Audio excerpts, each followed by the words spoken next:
நண்பர்களுக்கு வணக்கம். நான் எட்டி சோழன். எட்டி டாக்ஸுக்கு உங்களை அன்புடன் வரவேற்கின்றேன். மறக்காமல் நம்ம சேனலை இது வரைக்கும் சப்ஸ்கிரைப் பண்ணாத நண்பர்கள் சப்ஸ்கிரைப் பண்ணிக்கோங்க, சப்போர்ட் பண்ணுங்கப்பா.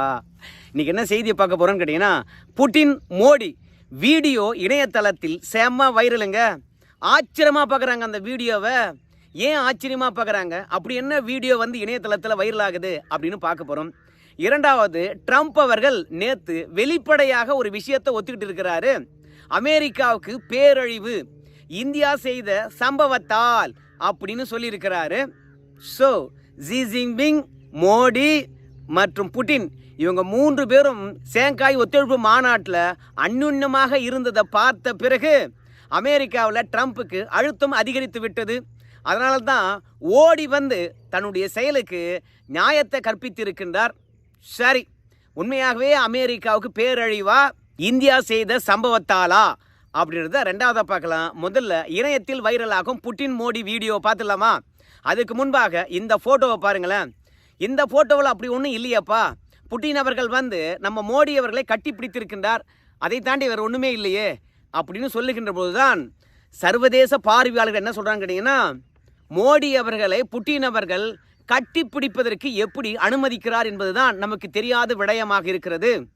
ஏன்னா ரஷ்யாவினுடைய மரபுபடியும் சரி, புட்டின் அவர்களுடைய பாதுகாப்பு ஏற்பாடும் சரி, அவரை யாருமே தொடக்கூடாது. தொட்டால் பாதுகாப்பு அதிகாரிகள் விடவே மாட்டாங்க. புட்டின் அந்த அளவுக்கு தான் உத்தரவு போட்டிருக்கின்றார். ஆனால் ஷாங்காய் ஒத்துழைப்பு மாநாட்டுக்கு நம்ம மோடி வருகின்றார். வெயிட் பண்ணி மோடி அவர்களை புட்டின் அவர்கள் கட்டிப்பிடித்து அரவணைத்து கொள்ளுகின்றார். இது புட்டின் அவர்களுடைய கடந்த கால செயல்பாடுகளுக்கு முற்றிலும் முரணானது அப்படின்னு சொல்கிறாங்க. அதுக்கு ஒரு உதாரணமாக இந்த வீடியோ பார்த்தீங்கன்னா இணையதளத்தில் வைரலாக்கியிருக்கிறாங்க. இதில் இருப்பது ஜஸ்டின் ட்ரூடோ, இந்த பக்கம் புட்டின் அவர்கள் இருக்கின்றார்கள். 2 பேரும் ஏதோ பேசிக்கிட்டே இருக்கிறாங்க. அப்படி பேசிக்கிட்டே இருக்கின்ற தருணத்தில் ஜஸ்டின் ட்ரூடோ அவர்கள் புட்டின் அவர்களை தொட்டு பேசுவதற்கு ஆசைப்படுகின்றார் என்று நினைக்கின்றேன். இல்லை தொட்டு ஏதாவது சொல்ல வேண்டும் என்று நினைக்கிறார். அந்த தருணத்தில் புட்டின் அவர்களை ஜஸ்டின் ட்ரூடோ அவர்கள் தொட்டு விடுகின்றார். உடனடியாக பாதுகாப்பு அதிகாரிகள் இருப்பாங்க இல்லையா புட்டினுடன், அவங்க நெருங்கி வருகின்றார்கள். அந்த தருணத்தில் புட்டின் அவர்களை பொறுத்த வரைக்கும் ஜஸ்டின் ட்ரூடோவுக்கு தெரியாமே கையாட்டுவார், வேணாம் அப்படின்வார். அதற்கு பிறகு விலகி சென்று விடுவார்கள். அந்த வீடியோவில் நீங்கள் மீண்டும் கூட பாருங்கள், நல்லா தெளிவாக இருக்கும். அந்த அளவுக்கு நம்ம புட்டின் அவர்களுக்கு செக்யூரிட்டி டைட்டாக இருக்கும். ஆனால் நம்ம மோடி அவர்களை பொறுத்த வரைக்கும் ஒவ்வொரு சந்திப்பிலும் கட்டி அணைத்து கொள்ளுகின்றாருங்க. அந்த அளவுக்கு மோடிக்கும் புட்டினுக்கும் புரிதல் இருக்கிறதோ. ஏன்னா இந்தியாவில் பல தலைவர்கள் ரஷ்யாவுக்கு போயிருக்கிறாங்க. அப்போதெல்லாம் இந்த அளவுக்கு நெருக்கம் இல்லை. ஆனால் மோடி இடத்துல மட்டும் இந்த அளவுக்கு நெருக்கம் ஏன்? அது மட்டும் இல்லை, சர்வதேச பார்வையாளர் என்ன சொல்கிறான்னு கேட்டிங்கன்னா, புட்டின் அவர்கள் மோடி அவர்களை வேற லெவலில் வச்சு பார்க்குறாருங்க. கால்ஃப் கிரவுண்டுக்கு நம்ம மோடி அவர்களை அவருடைய கால்ஃப் வாகனத்தில் அழிச்சு போயிட்டு தெரியுமா உங்களுக்கு அப்படின்னு சொல்கிறாங்க. ஆமாம், இந்த வீடியோவை பாருங்கள். புட்டின் அவர்கள் அந்த பக்கம் உட்காராரு, ஓட்டுறாரு. நம்ம மோடி அவர்கள் இந்த பக்கம் வந்துருக்காங்க. பின்னாடி முழுக்க பார்த்தீங்கன்னா செக்யூரிட்டி ஆஃபீஸர்ஸ் இருக்கிறாங்க. கால்ஃப் கிரவுண்டு முழுவதுமே சுற்றி காட்டுகின்றார். ஒரு குறிப்பிட்ட இடத்துல வண்டி நிற்குது. அதற்கு பிறகு மோடியும் புட்டின் அவர்கள் 2 பேருமே பார்த்தீங்கன்னா இறங்குகின்றார்கள். அதற்கு பிறகு பாதை வழியாக நடந்து எங்கெங்கே என்னென்ன இருக்குது என்பதை பற்றியெல்லாம் தெளிவாக கால்ஃப் கிரவுண்டில் நம்ம ரஷ்ய அதிபர் புட்டின் அவர்கள் விளக்குகின்றார். அந்த அளவுக்கு மோடி இடத்துல நம்பிக்கை வைத்திருக்கின்றார். தன்னை பற்றியோ தனிப்பட்ட விவரங்களை பற்றியோ சர்வதேச தலைவர்கள் எப்போதும் அடுத்த நாட்டு தலைவர்கிட்ட பகிர்ந்து கொள்ள மாட்டாங்க. அதே மாதிரி தன்னுடைய காரில் அனுமதிப்பதாக இருந்தாலும் சரி, ஒன்றா போகலாம் வாங்க என்று அழைப்பதாக இருந்தாலும் சரி, இந்திய நாட்டு தலைவர்களை ரஷ்யாவில் இருக்கக்கூடிய தலைவர்கள் எப்போதும் அனுமதித்தது கிடையாது. ஆனால் மோடியை தான் அனுமதித்திருக்கின்றார். ஏற்கனவே நீங்கள் தொலைக்காட்சியில் பார்த்துருக்கலாம். ஷாங்காய் ஒத்துழைப்பு மாநாடானது முடிந்து விட்ட பிறகு புட்டின் அவர்கள் நேரடியாக தன்னுடைய வாகனத்தில் அமர்ந்து கொள்ளுகின்றார். பிறகு மோடி அவர்களை பொறுத்த வரைக்கும் அங்கே இருக்கக்கூடிய சர்வதேச தலைவர்களை சந்தித்து விட்டு வருவதற்கு ஒரு 10 நிமிடம் காலதாமதம் ஆகிவிடுகிறது. பிறகு புட்டின் அவர்கள் மோடி அவர்கள் வருகின்ற வரைக்கும் தன்னுடைய கார்லேயே அமர்ந்திருந்து 10 நிமிடம் கழித்து மோடி வந்த பிறகு நம்ம மோடி அவர்களை அவருடைய காரில் ஏற்றிக்கிட்டு பக்கத்தில் இருக்கக்கூடிய நட்சத்திர விடுதிக்கு போகின்றார். ஆனால் நட்சத்திர விடுதிக்கு நேராக போனவங்க விடுதிக்கு முன்பாக காரை நிறுத்திட்டு காருக்குள்ளேயே பார்த்தீங்கன்னா ஒரு 45 நிமிடம் இருவரும் உரையாடி இருக்கின்றார்கள். அங்கே செக்யூரிட்டி ஆள்லாம் பார்த்தீங்கன்னா சுற்றி நின்றுட்டு இருப்பாங்க. நீங்களும் அந்த காட்சிகளை இணையத்தில் பார்த்துருக்கலாம். அந்த 45 நிமிடங்கள் காருக்குள்ளே என்ன பேசப்பட்டது என்ற விவரமானது நமக்கு தெரியல.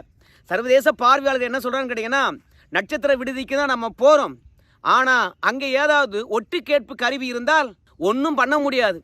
நம்ம பேசுகின்ற அரசாங்கம் சார்ந்த விஷயங்கள் லீக்காக வாய்ப்பு இருக்குது. அதனால் பேச வேண்டிய முக்கிய விஷயத்தை காருக்குள்ளே பேசிடுவோம் அப்படின்றதால தான் இரு நாட்டு பாதுகாப்பு விஷயங்களாக இருக்கலாம்.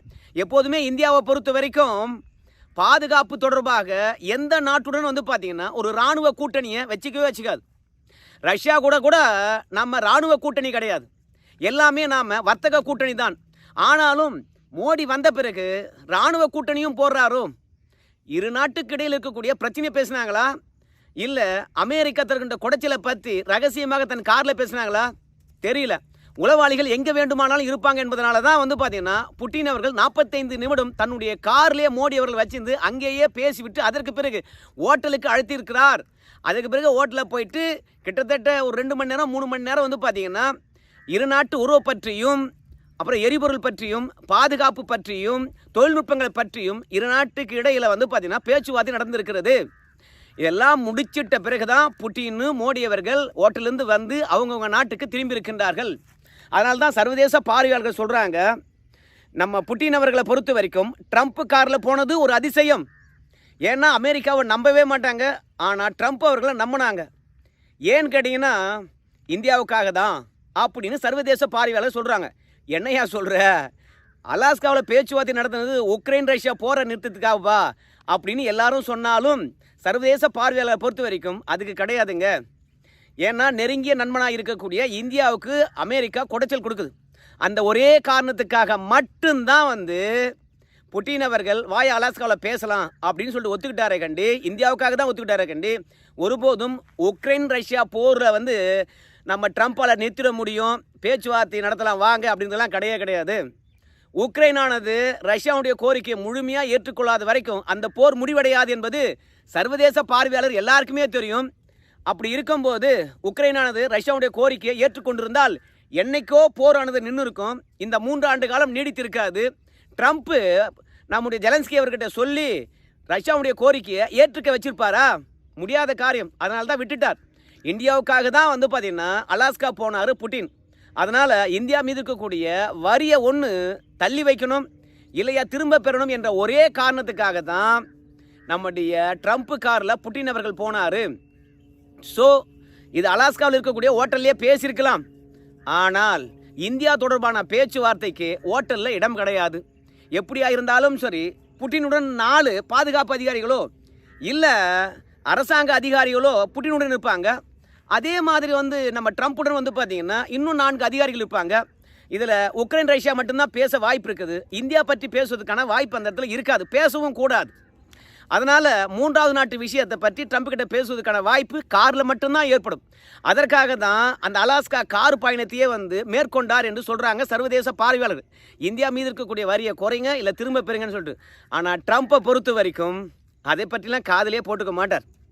ஏஎன்ஐ செய்தி நிறுவனத்துக்கு அமெரிக்காவுடைய மூத்த பத்திரிகையாளர் ஒருத்தர் பேட்டியளித்திருக்கின்றார். அதை வச்சே தெரிஞ்சுக்கலாம் ட்ரம்ப்பை பொறுத்த வரைக்கும் வரியை குறைப்பாரா குறைக்க மாட்டாரா என்று சொல்லிட்டு.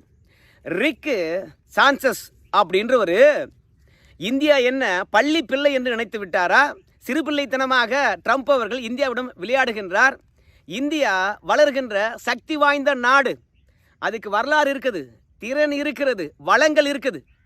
என்ன வளங்கள் இல்லாத நாடு என்று நினச்சிட்டியா, இல்லை திறன்கள் இல்லாத நாடு என்று நினச்சிட்டியா, இல்லை சிறிய நாடு என்று நினச்சிட்டியா, மிரட்டிலான்னு நினைக்கிறியா? அது முடியவே முடியாது. இந்தியாவை ட்ரம்ப் அவர்கள் தவறாக கணித்து விட்டார்.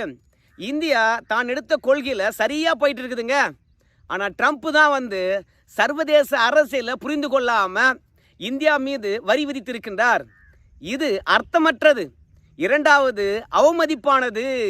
ஏன்னா இந்தியாவும் அமெரிக்காவும் பார்த்தீங்கன்னா நல்ல நண்பர்கள், உங்கள் எல்லாருக்குமே தெரியும். ஆனால் அந்த நண்பனையே அவமதிக்கிற மாதிரி இந்த ரிக் சான்சஸ் அவர்கள் சொல்கிறாரு, வரி போட்டார் நம்ம ட்ரம்ப்பு அப்படின்னு.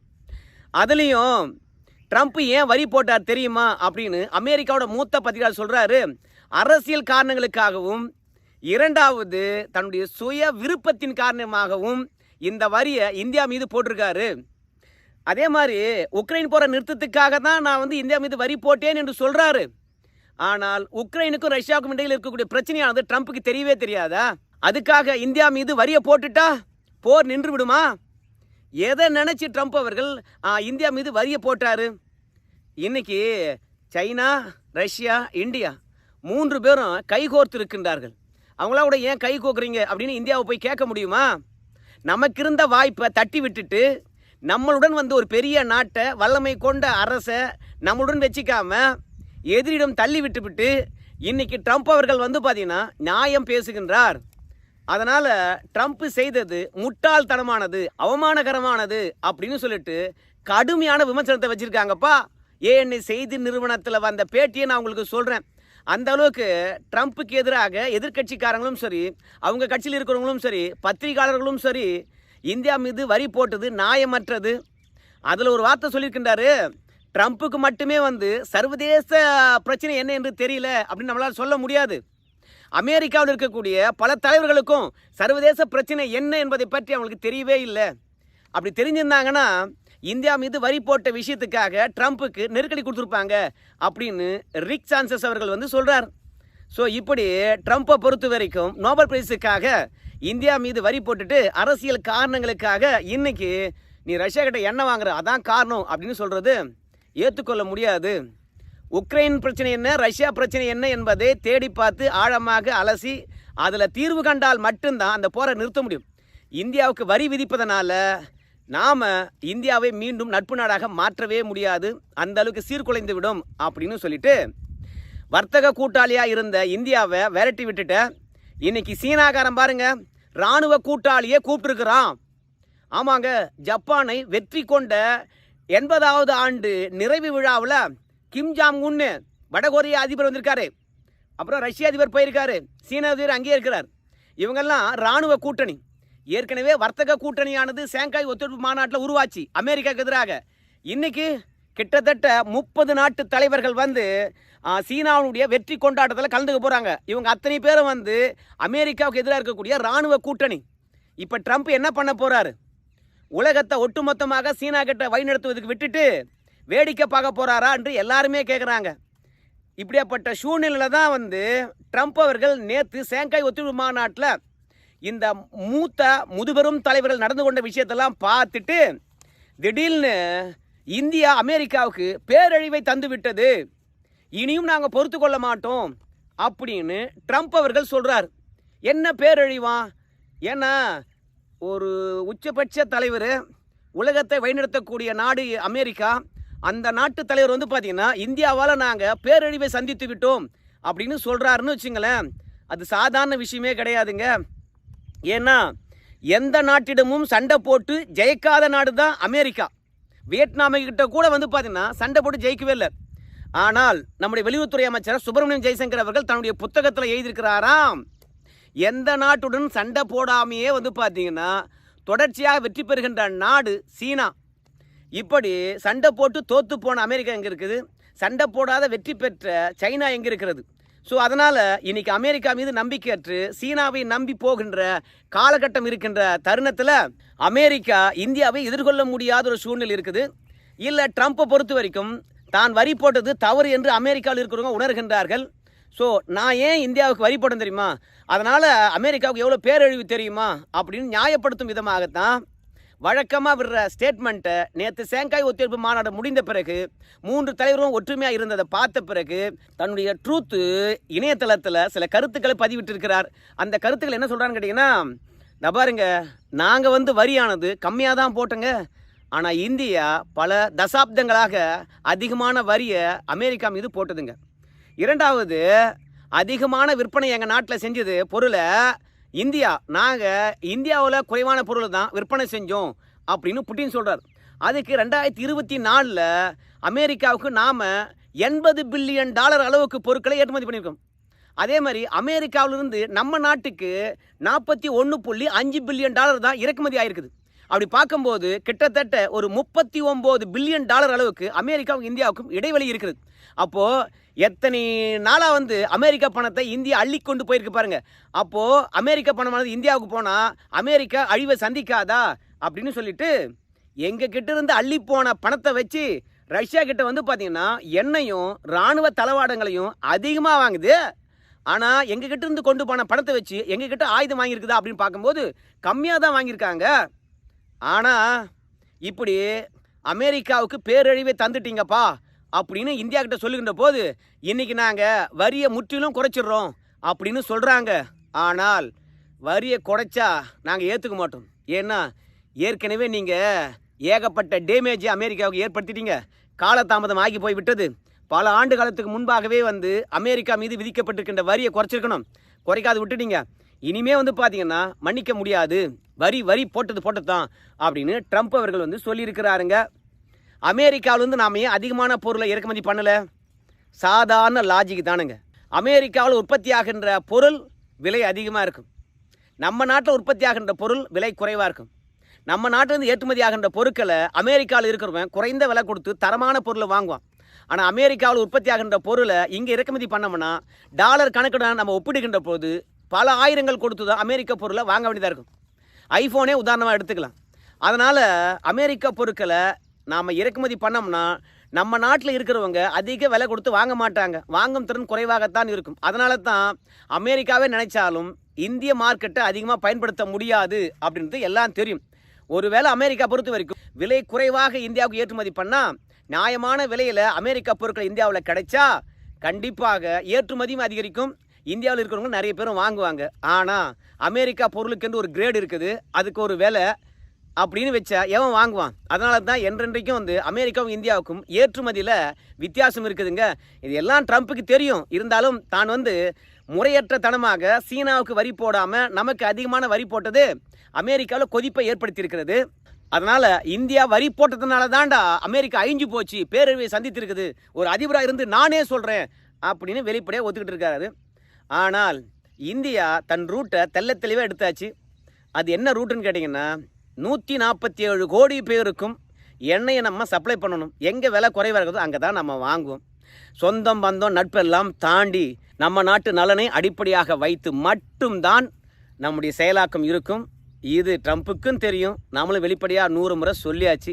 ஆனால் ட்ரம்ப் தன்னை காப்பாற்றி கொள்ள வேண்டும், தான் எடுத்த முடிவு சரி என்று அங்கே அமெரிக்க மக்கள் நம்பணும் என்பதற்காக மீண்டும் மீண்டும் நம் மீது பழி போட்டிருக்கின்றார். அதற்காக மதமாற்ற கோஷ்டியாக இருக்கக்கூடிய பீட்டர் நவேரா அவர்களையும் பயன்படுத்தி கொண்டிருக்கின்றார். நேற்று கூட பார்த்திங்கன்னா புட்டின் மற்றும் ஜி ஜின்பிங் நம்ம மோடி 3 பேரும் சந்தித்து கொண்டது வெட்கக்கேடானது அப்படின்னு சொல்லிட்டு விமர்சனம் பண்ணியிருக்கின்றார். ஸோ அமெரிக்காக்காரர் என்ன வேணாலும் பேசி போட்டோம், நமக்கு என்னங்க, நம்ம நாட்டினுடைய நலன் தாங்க முக்கியம். மோடி அவர்கள் பார்த்திங்கன்னா ஒரு நம்பிக்கைக்குரிய தலைவராக இருக்கின்றார், வலிமையான தலைவராக இருக்கின்றார், முடிவு எடுத்ததில் உறுதியாக இருக்கின்றார். அதனால தான் புட்டின் அவர்களை பொறுத்த வரைக்கும் நம்ம மோடிக்கு அவ்வளவு இடம் கொடுத்துருக்கின்றார், தனிப்பட்ட விவரங்களை பகிர்ந்து கொள்ளுகின்றார். அது மட்டும் இல்லாமல் ரஷ்யா இந்தியா உறவை தாண்டி புட்டினுக்கும் மோடிக்கும் இடையில் சில தனிப்பட்ட விவரங்கள் கூட பகிர்ந்து கொள்ளப்படுகிறது. அதுதான் இந்த வீடியோவில் ஆரம்பத்தில் நம்ம சொன்னது. சரி நண்பர்களே, இந்த வீடியோ எப்படி இருந்தது? நல்லா இருந்தால் லைக் பண்ணுங்கள், ஷேர் பண்ணுங்கள், கூடவே சப்ஸ்கிரைபும் பண்ணுங்கள். நன்றி நண்பர்களே.